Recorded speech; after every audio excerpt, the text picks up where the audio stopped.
Hello, everybody, and thank you for tuning in to the Liberty Report. With me today is Daniel McAdams. It's good to see you, Daniel. Good to see you, sir. Happy Monday. Thank you. I want to talk a little bit about authoritarianism. There's a lot of that going around these days, and of course, authoritarianism, as far as I'm concerned, is the contest, in one half of the contest between freedom and slavery. The authoritarians want to control us in many, many different ways, and of course, if you live in a free society, you're your own boss. And there was a recent article today, exactly the motivation behind it. You and I have read it, and we questioned a little bit about how it was run, but I want to put it up on the screen. It was in Politico over the weekend, and it looked like it was more or less a unique way of asking some questions and coming around with a special method of measuring the potential terrorism of individuals. And the article there, it goes, the title is, "The One Weird Trait That Predicts Whether You're a Trump Supporter." Of course, that's a tease of a title. What is this weird trait? But he also goes on and says it doesn't have anything to do with gender, age, income, race, or religion. So the conventional things that they measure. So he had to find something different and unique to come up with this thing. And interesting enough is what he comes up with is if he asks potential voters some questions about what they think is important in raising their children, that he can predict who will be and who supports authoritarianism. And it's pretty amazing. His answer came out that the ones who, according to his questioning, are the most authoritarians, they also support Trump. So I don't know what he started with or what this is all about, but we want to talk a little bit about his questions, but I'm sure you must have an opinion about this on what's going on and why all of a sudden we had this survey. Yeah, I think it's an interesting article, more probably as a jumping off point to talk about the candidates in general for the most part, because the author is an interesting person. He looks like he has a fairly strong liberal bias, so at least based on his questions. But I think the real sad part is, it may be true about Trump voters, what he's discovered, but sadly it looks like it's true for pretty much every one of the other candidates. Well, I think authoritarianism is very pervasive, and I don't think it has anything to do with their personalities and how loud they talk and how authoritarian their language is. Because whether you have a Trump or a Carson, I think they're both authoritarians. And certainly Cruz is an authoritarian. It's hard to find the one I'd have to be least critical of is related to me. But I think politicians generally are this way. We had some non-authoritarians in Congress. But I think there's something in human nature about authoritarianism. People like to tell other people what to do.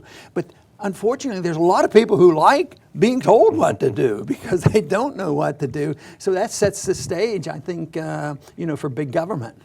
Yeah, and I think people who are told what to do, they think they can tell other people what to do, and it sets the cycle. But, as you talk about the other Republican candidates, but, some of the questions he asked, we can go into those a little bit later, but they could certainly relate to someone like Bernie Sanders, for example. Okay, if you're authoritarian, if you support Trump, I'm going to take care of this country. But what about Sanders saying, I'm going to take care of your health care? Or Hillary saying, I'm going to take care of your health care? It's the same sort of mentality. Yeah, and we have some religious leaders that are very good in being anti-war. That's too much authoritarianism. We shouldn't use force.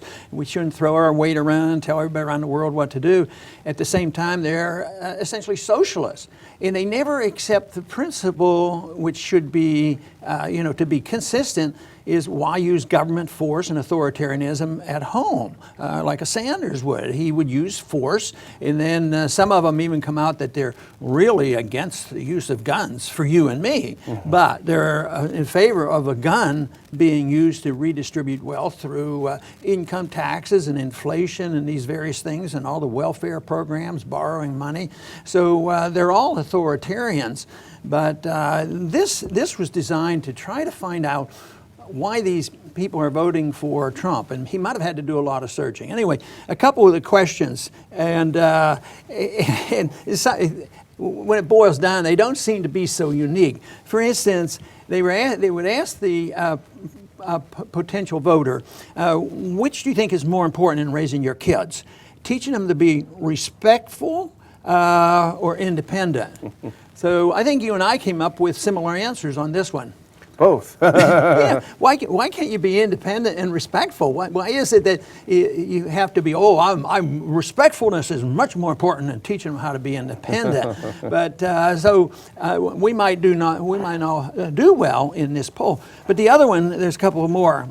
Should we teach our kids to be obedient or self-reliant? But once again, couldn't we argue that why can't we have both? And the question is, obedient to who? Obedient to the parental authority, or to the state, or the, you know? Yeah. And I think the obedience to the state edicts for nefarious reasons, that's a real crime. But think how important it is for children to be obedient for their own safety. I keep thinking about our swimming pool in the backyards with kids and grandkids. And boy, I'm out there being very authoritarian. I want them to obey. I don't want them to run and slip and do things where I think they're going to get hurt. So there is a time when they have to be obedient. But certainly you can teach them self-reliance at the same time. Another one, which is similar, is should they be well-behaved or considerate? So is there a big difference between those? Yeah. And another question was well-mannered and curious. I think you can be very curious and well-mannered. And being well-mannered, if you say, "Oh yeah, I think that's important," that doesn't make you an authoritarian. Yeah. So I think the questions certainly deserve a little bit of attention. But for authoritarians to really succeed, I think the issue that they need is fear among the people. Yeah. People are fearful, and there's enough of that propaganda going around in all areas that have made our people very fearful. When you first sent this article around suggesting we might want to talk about it for the show, my first thought was the media and the role of the media as sort of an engine for putting this propaganda out that terrifies people. When people are terrified, they do tend to look for an authoritarian leader to protect them. And all you have to do is have a casual look at the media to see how it pushes fear constantly, 24/7. And right now, maybe our candidates are more prone to authoritarianism than ever before because we have justified economic fears. At the same time, I think there are fears about foreign policies, and ISIS is coming. Yeah. And therefore the people are very, very fearful. Well, I thought we could ask a couple of questions to see if people really are authoritarian or not on foreign policy. And a couple I came up with is, do you think the U.S. government should promote democracy abroad, or should it just set an example? Do you think we should sanction countries that don't listen to what we tell them to do, or should we encourage trade and friendship?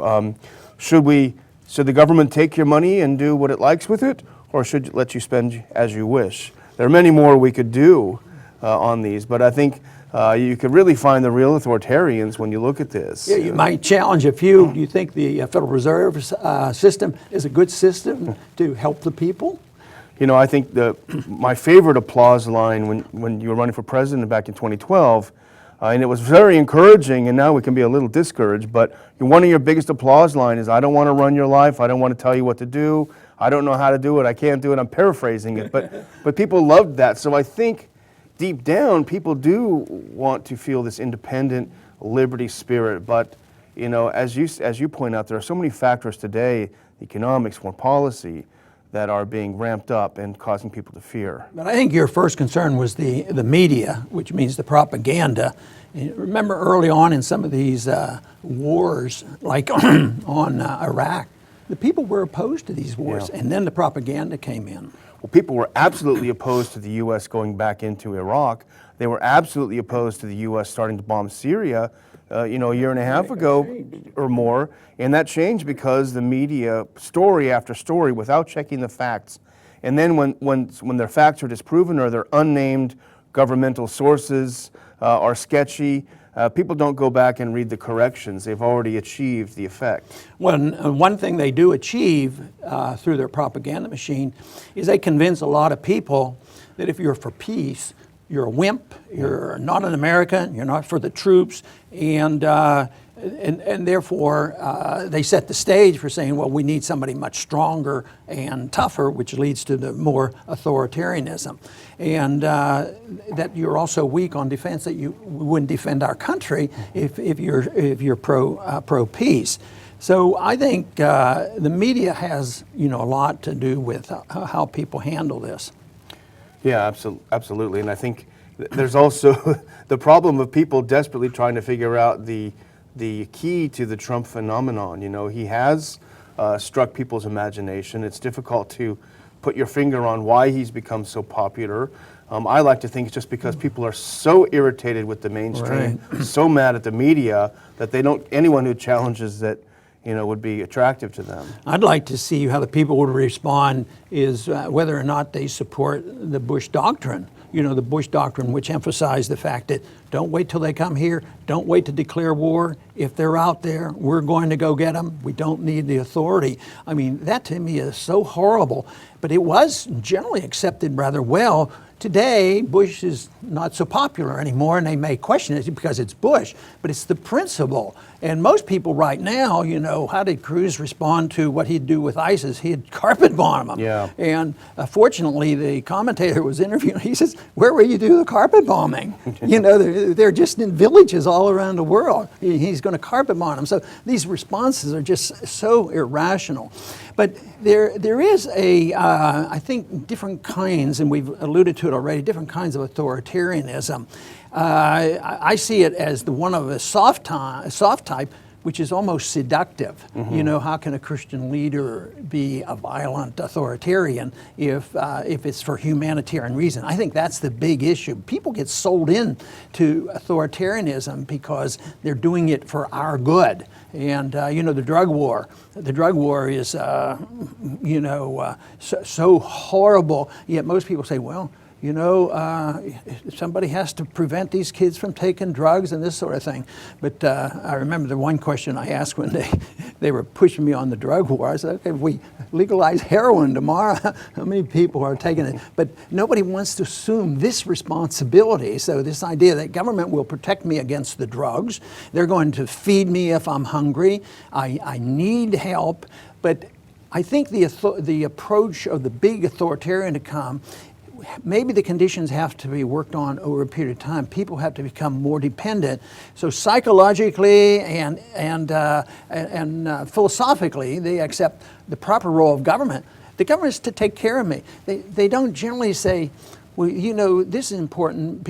What is important is that the government protect my freedom so I can take care of myself. The emphasis is negative, and that, I think, comes out of total ignorance because they have been totally convinced that everybody is better off if you have a society where government is going to redistribute wealth and make sure that nobody falls through the crack. And yet there's no evidence in history where it shows that more people are better off when you have authoritarianism versus if you have a freer market. Think in Hong Kong or United States at one time, in different places. People do better with liberty, and yet right now, I think we live in a dangerous period of time because authoritarians have, the setting that they need. And I don't know, I think you can sort it out, but I'd sort it out more philosophically. What have they learned about economics and what do they understand about non-intervention? Why are they so opposed to this? Why were the founders wrong about this? But if you'd ask questions today of high school graduates, what was the founding fathers' advice about getting involved in alliances around the world? I'm afraid they probably wouldn't know that. Probably not in the public schools. Maybe people that are doing the Ron Paul homeschool curriculum would know. We hope they get a different perspective on that. I want to thank everybody for tuning in today to the Liberty Report. And I've always considered this subject very important, the idea of authoritarianism, because that is what we who believe in liberty and free markets have to contend with. The temptation to resort to authoritarianism, but I think this sets the stage for special interests to take over, because if the government can be authoritarian, then the people who are motivated, like in the military-industrial complex, or the people who want food stamps, they are the authoritarians, and they have to influence government, and that it just increases the size of government. And it rejects the whole notion of the proper role of government in a free society, and that is to protect liberty so people can take care of themselves and that they can defend themselves when necessary. So this, to me, is an issue that's going to be around, and it's going to be talked about between now and the election, because right now it looks pretty slim that we're going to get somebody in office that will totally reject the principles of authoritarianism, because it's been around for a long time and it's going to be here, but there's no reason why we can't advance the cause of liberty, which comes in bits and spurts, and right now I think we're on a downswing, but there's no reason in the world why we can't turn that around and go back to improving the understanding of what liberty is all about. It's been going on for many, many centuries. I think we're suffering from a 100-year period of time where things have slipped away. But that doesn't mean that tomorrow, out of necessity, out of the need for Austrian free market economics, and out of the needs for a foreign policy that's different, that will motivate us eventually to do the right thing, because the philosophic underpinnings they exist today and they're growing, and you cannot measure that by what's going on in Washington, and generally you can't measure that what's going on in a presidential primary race. I want to thank everybody for tuning in today to the Liberty Report, and please come back soon.